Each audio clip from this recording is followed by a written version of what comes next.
Cape Breton Island is really beautiful. Travel and Leisure magazine ranked it as the #1 island in Canada to visit this year, describing it as a place of unrivaled beauty. We're lucky to live where we do. Shockingly, in CBRM, no one is protecting this natural beauty. Mayor Cecil Clark and a majority of the Sitting Council say that they do not have the jurisdiction to consider the environment when planning development. Let's watch a short video clip. Discussion, and I have a file that keeps growing here of several inches thick of paperwork that belongs at the provincial level because it is their jurisdiction, and we at a council level have been dealing with many opinions and arguments and positions that we have, as indicated, no ability to render an opinion on or judgment about. So as a result of this, CBRM Council, including the Mayor, do have the jurisdiction to consider the environment when planning development. This is a very big problem. Now let's watch a video clip of Councillor Erlene McMullen. The biosphere designation,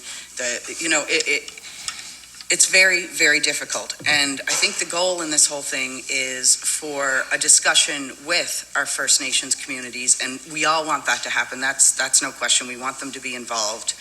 But the issue that's in front of us is in regards, and it was stated that we don't, and I'm a process person, and we don't have a process here in place within the CBRM to do that. It's not our jurisdiction.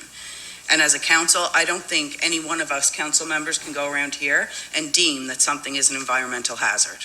I don't have the education. I don't have the experience. I would never, ever cross that line. And I don't think we as a CBRM, and I could be wrong, and if I am, by all means, I don't think we employ a staff member that also would have that accreditation or that ability.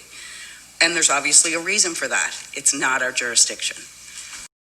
The Municipal Government Act of Nova Scotia actually requires municipalities like CBRM to consider their physical environments when making planning decisions.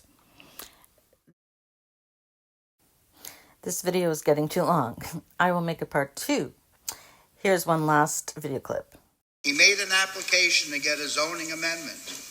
He met with the various stakeholders, CBRM, province, environment, DOT, to find out what the process was.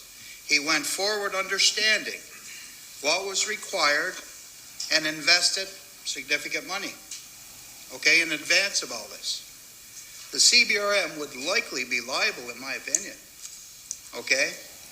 and we could face those costs as well if we denied this application. That's the fact of it. Our legal department has pointed out what we're responsible for.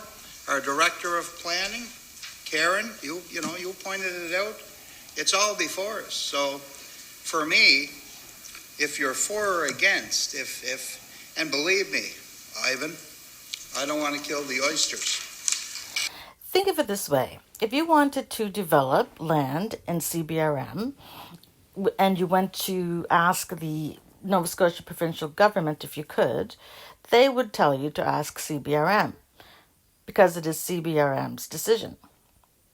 It really is that simple.